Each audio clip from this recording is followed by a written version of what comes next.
Paulo, apóstolo de Cristo Jesus, por vontade de Deus, e o irmão Timóteo. Aos santos e fiéis irmãos em Cristo que se encontram em Colossos, graça e paz a vós outros da parte de Deus, nosso Pai. Damos sempre graças a Deus, Pai de nosso Senhor Jesus Cristo, quando oramos por vós, desde que ouvimos da vossa fé em Cristo Jesus e do amor que tendes para com todos os santos, por causa da esperança que vos está preservada nos céus, da qual antes ouvistes pela palavra da verdade do Evangelho, que chegou até vós, como também em todo o mundo, está produzindo fruto e crescendo, tal acontece entre vós, desde o dia em que ouvistes e entendestes a graça de Deus na verdade. Segundo fostes instruídos por Epáfras, nosso amado conservo, e quanto a vós outros, fiel ministro de Cristo, o qual também nos relatou do vosso amor no Espírito. Até aqui a palavra do nosso Deus. Santo Deus, nós oramos ao Senhor neste momento, pedindo a Deus que o Senhor, pelo teu Santo Espírito, que inspirou estas palavras, este escrito, agora nos ilumine para que o compreendamos. E assim, Senhor, fala ao nosso coração, em nome de Jesus. Amém. Como vai a sua saúde? Como é que tem passado? Tá tudo bem? Você tem se sentido legal? Essa pergunta incomoda algumas pessoas. Tem gente que não se lembra da última vez que foi ao médico fazer um check-up, dar uma olhada como é que estão os índices e tudo mais. Mas é uma pergunta importante, não é verdade? A gente precisa se preocupar com a nossa saúde. E esse tipo de pergunta causa arrepios em algumas pessoas. Tem gente que pensa de ir ao médico, fazer exames, nem pensar, Deus me livre. Eu? Médico? Eu conheço uma pessoa que disse da seguinte forma, se eu for ao médico, ele vai arrumar doença em mim. Se eu não for, eu estou bem. Outras pessoas já se preocupam demasiadamente, não é verdade? Tem gente que tem remédio para tudo. Uma dor de cabeça, às vezes a pessoa não bebeu um copo d'água durante o dia, mas vai lá e toma um remédio, que é para poder passar a dor de cabeça. Tem gente que tem esse excesso. Pessoas que imediatamente já se preocupam e já procuram logo médicos, referências, vídeos, e no Google e digitam lá tal sintoma e o Google já dá o veredito. Você tem 3 horas de vida. O Google é sempre exagerado, na verdade, sempre tem uns diagnósticos bem agressivos. Mas a verdade, meus irmãos, é que nós de fato precisamos cuidar da nossa saúde e existem várias formas de nós fazermos isso. E não há nada melhor do que desfrutar do vigor, desfrutar de uma saúde abundante. E quanto à igreja, isso não é diferente. E nós podemos falar de igrejas que são saudáveis e de igrejas que são doentes. E a pergunta que vem é, você sabe identificar uma igreja doente? Bom, esse assunto é para outro dia. Hoje a gente vai aprender a identificar uma igreja saudável. E é sobre isso que nós vamos falar. Sinais de uma igreja saudável. E o que Paulo faz nestes versículos é justamente agradecer a Deus por essa igreja saudável. E percebam, meus irmãos, eu não estou falando que é uma igreja perfeita. Eu estou dizendo que é uma igreja saudável. Uma igreja que possui sinais e marcas, características que indicam que ela desfruta de uma saúde. Tanto é que em alguns momentos o apóstolo Paulo vai deixar claro que essa igreja tem problemas. A gente leu aqui Paulo dando orientações sobre comportamentos que não devem ser admitidos. E ele não falaria isso se não tivesse razão para fazê-lo. Certamente havia esse tipo de dificuldade no meio destes crentes. Mas acima de tudo, Paulo nestes versículos traz este elogio à igreja, destacando as suas boas características sobre as quais nós veremos nesta noite. Mas, acima de tudo, a gente precisa prestar atenção numa coisa. O apóstolo Paulo quer deixar claro que as razões da sua gratidão baseiam-se nos efeitos do evangelho naquela igreja. Para isso, Paulo usa de uma forma muito interessante, e eu vou mostrar para vocês aqui, mas percebam que novamente, assim como do versículo 1 e versículo 2, o apóstolo Paulo não vai falar de características que naturalmente existem nessas pessoas, mas são características que Deus atribui através do Evangelho. E como Paulo faz isso? Eu preciso que você atente-se na sua Bíblia e dê uma olhada agora. Paulo usa uma estrutura muito interessante que é popular em alguém de mentalidade hebraica. Ele usa termos que são antepostos uns aos outros, não em significado, mas em ordem, para poder fazer pares. E depois chega ao centro com uma mensagem importante, demonstrando os irmãos vão entender melhor. No versículo 3, ele diz assim: damos sempre graças a Deus, Pai de nosso Senhor Jesus Cristo, quando oramos por vós. Aí lá no versículo 9, ele fala: por esta razão também nós, desde o dia que o ouvimos, não cessamos de orar por vós. Esse é o primeiro par. Depois ele diz assim: desde que ouvimos da vossa fé em Cristo Jesus e do amor que tendes para com todos os santos, no versículo 4. E depois, lá no versículo 8, ele diz: o qual também nos relatou do vosso amor no Espírito.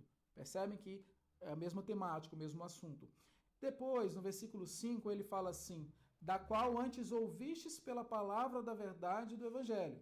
E depois, no versículo 7, ele diz: desde o dia em que ouvistes e entendestes a graça de Deus na verdade, segundo fostes instruídos por Epáfras.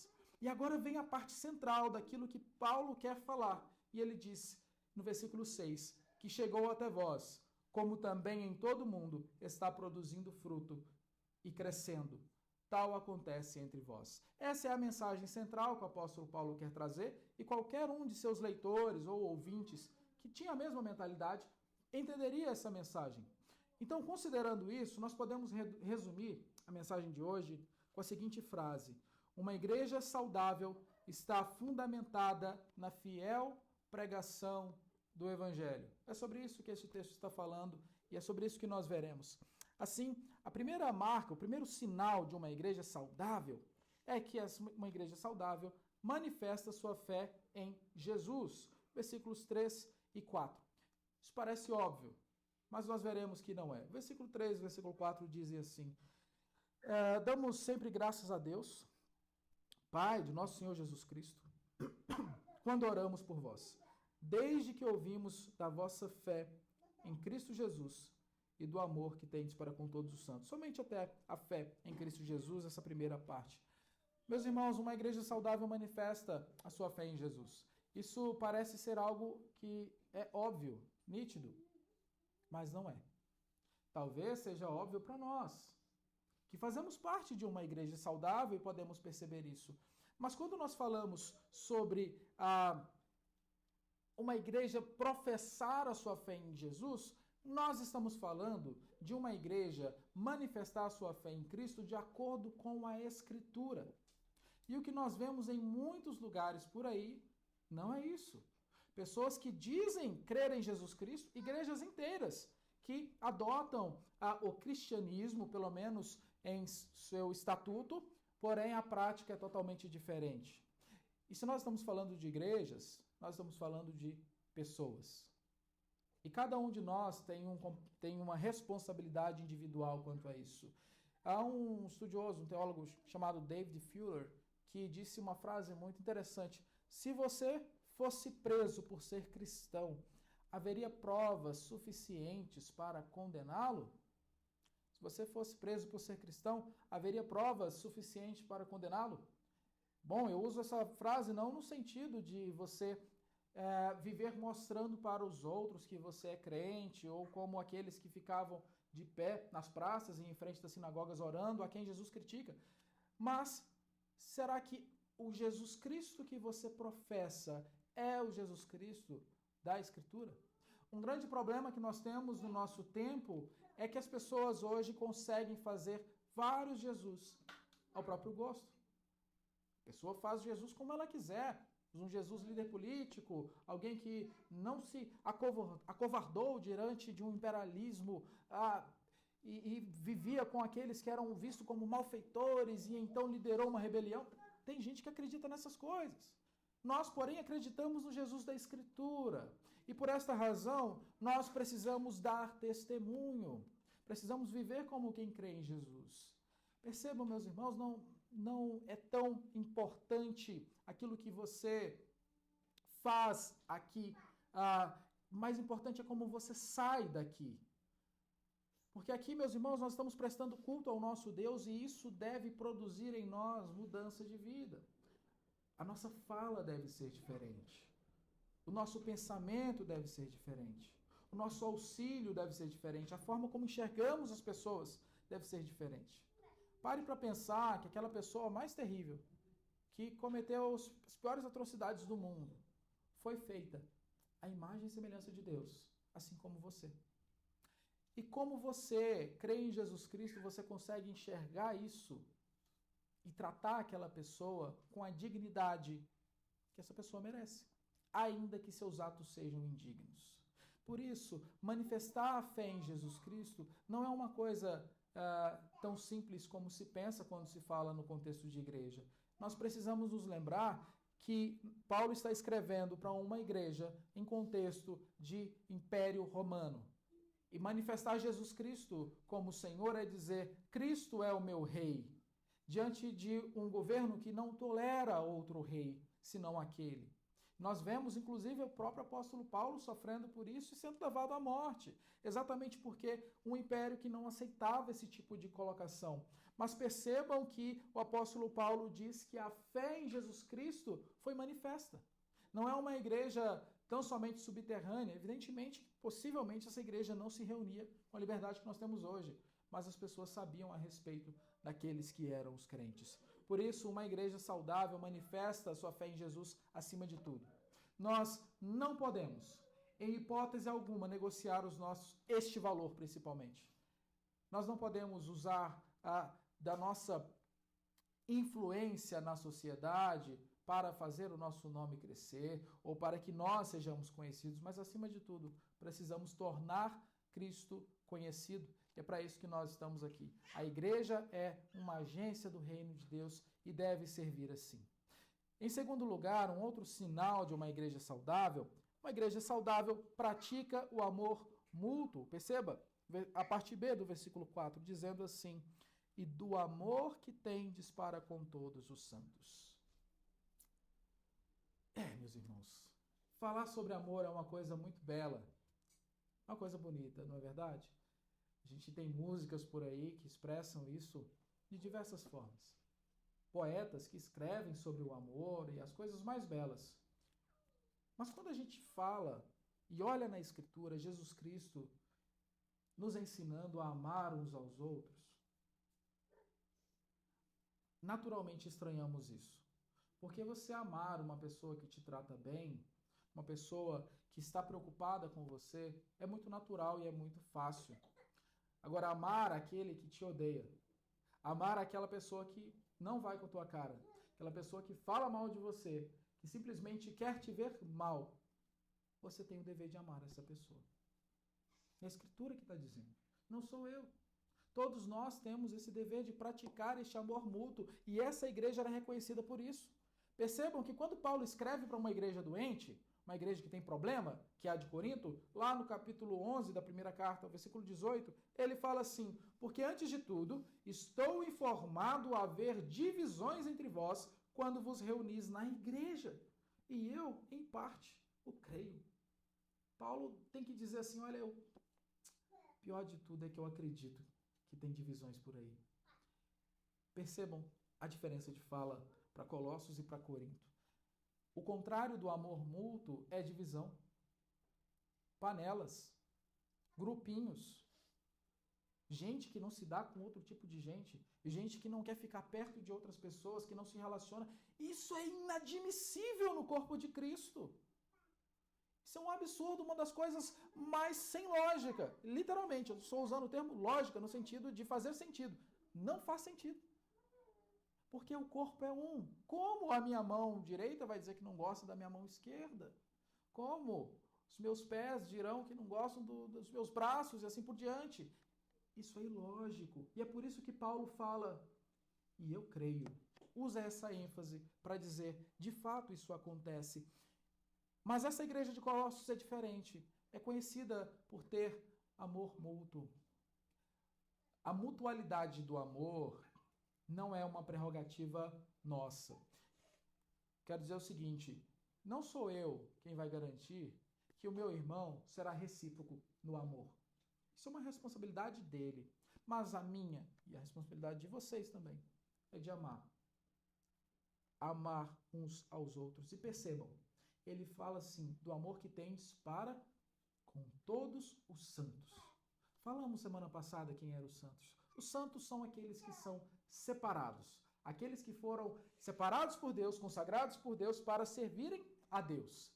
E então Paulo está dizendo assim, vocês amam essas pessoas que foram separadas. Isso é bom, porque Deus também as ama. Agora, trazendo para um contexto negativo, aquele que não ama o santo, o separado, aquela pessoa que está próxima, aquele irmão da mesma igreja, se você não ama essa pessoa, você está odiando alguém que Deus ama.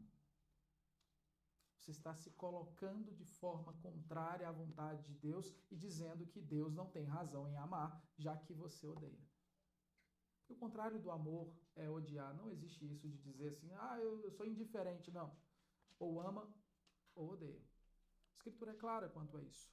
Então, por esta razão, quando Paulo fala que este amor que essa igreja tem com todos os santos tornou-se conhecido, é porque era uma igreja que dava testemunho disso.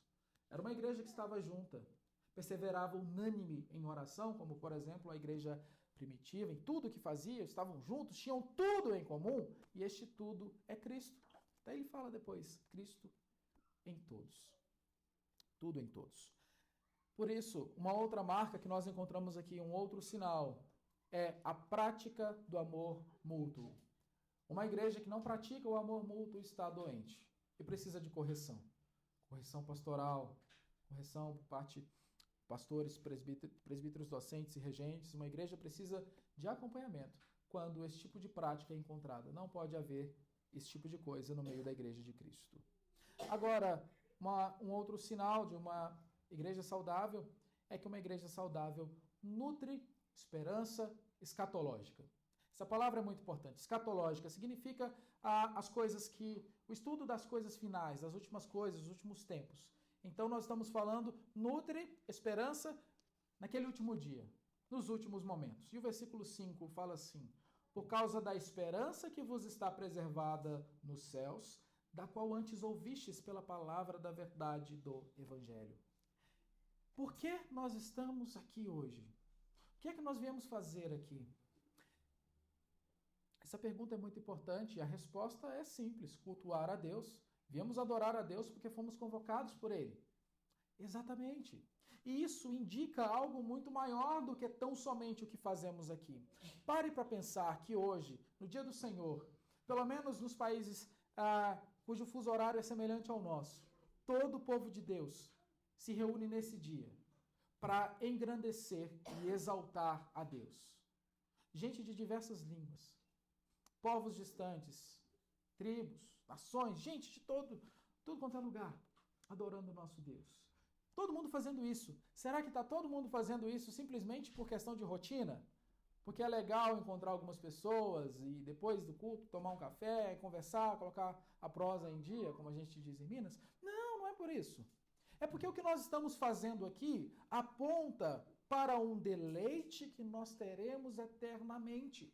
Por isso o culto precisa ser deleitoso, precisa nos trazer satisfação. O culto nos traz descanso espiritual. É por essa razão que nós nos reunimos, porque naquele último dia nós estaremos lá, todos juntos, fazendo exatamente isso, deleitando-nos em Deus. É claro que existem uma série de questões que nós precisamos considerar, principalmente à luz de Apocalipse, mas o que eu posso adiantar e dizer é que o que nós fazemos aqui é apenas um eco da eternidade. Então, quando nós nos assentamos e cantamos louvores e dizemos, Rei dos Reis e Senhor, te entregamos nosso viver, o nosso louvor, te adoramos. Quando a gente fala isso, nós estamos falando verdades que nós pronunciaremos eternamente. Nós estamos sentindo a satisfação e a alegria de pertencer a um povo que eternamente estará com seu Criador. Então o culto não é uma mera atividade para nós virmos, trazermos nossos filhos e quem sabe então os nossos filhos se salvem, escapem de serem más pessoas. Não. O culto é um ambiente em que a família da aliança se reúne. É por isso que o dia do Senhor, embora seja o dia de descanso, é um dia extremamente cansativo para quem tem muitos filhos. Ou mesmo com um filho, eu já tenho muito cansaço. Com mais ainda, a coisa aumenta. Mas quando a gente chega na igreja, e a gente começa a cantar, a gente começa a orar, a gente começa a prestar culto, toda a nossa fragilidade, cansaço, tudo isso vai embora, porque a gente está unido por algo muito maior. A gente está fazendo aquilo que é um eco da eternidade.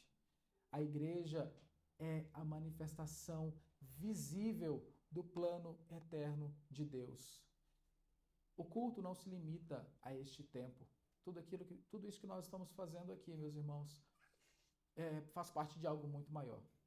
E por isso nós não podemos enxergar o culto como algo mecânico, uma coisa que a gente está acostumado a fazer e precisa ir fazer. Não. Isso aqui é Deus nos chamando e dizendo, vem, que um dia eu vou te chamar para você fazer isso eternamente. Vem receber o meu descanso. Vem participar da Assembleia dos Santos, da comunhão dos santos. Vem adorar, porque um dia você vai fazer isso. Por isso, essa igreja nutre esperança escatológica e nós também devemos fazer isso.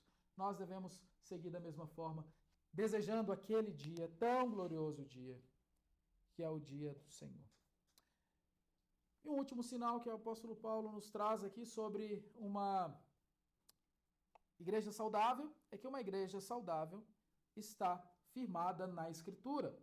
A partir da segunda parte aí do versículo 6. Melhor, leiamos todo o versículo 6, que diz assim: que chegou até vós, falando da verdade do Evangelho, como também em todo o mundo está produzindo fruto e crescendo. Tal acontece dentre vós, desde o dia em que ouvistes e entendestes a graça de Deus na verdade, segundo fostes instruídos por Epáfras, nosso amado conservo, e quanto a vós outros, fiel ministro de Cristo, o qual também nos relatou do vosso amor no Espírito. Meus irmãos, o que o apóstolo Paulo nos mostra é que essa igreja foi instruída na verdade. Percebam, instrução na verdade. Os reformadores, especialmente João Calvino, trabalharam em cima de algumas marcas da igreja verdadeira, sendo essas marcas a correta e também posso dizer fiel administração dos sacramentos, a correta aplicação da disciplina e a fiel exposição da palavra. E é sobre essa marca que o apóstolo Paulo está falando. Está dizendo que aqueles irmãos ouviram, entenderam e creram na verdade. Isso é muito importante, porque tem muita gente sendo enganada por aí, tem muita gente crendo naquilo que não deveria crer. Acima de tudo, meus irmãos, nós precisamos nos apegar àquilo que a Escritura nos diz, porque nós seremos tentados, muitas vezes, a encontrar verdades. É até estranho dizer isso, porque no tempo que nós vivemos existem várias verdades por aí, e nós seremos tentados a abraçar a que nos for mais confortável. Por vezes a gente vai tentar dar um jeito na nossa situação, quando a gente não encaixar naquele círculo ou naquele pensamento, nosso trabalho, a gente vai tentar dar um jeito. E nós não podemos achar qualquer jeitinho, a gente precisa estar sempre firmado na Escritura. E é isso que o apóstolo Paulo está mostrando quando ele diz e usa 3 verbos: ouvistes, entendestes e depois instruídos. Tudo isso é muito importante. E ele está apontando para aquilo que é uma atividade principal da igreja, que é a pregação da palavra. Epáfras, este pastor, ministro fiel, como Paulo, ministro de Cristo, como Paulo chama, instruiu essa igreja, ensinou a verdade do Evangelho, falou para eles sobre aquilo que eles deveriam crer, eles entenderam e creram. E esse é o nosso dever.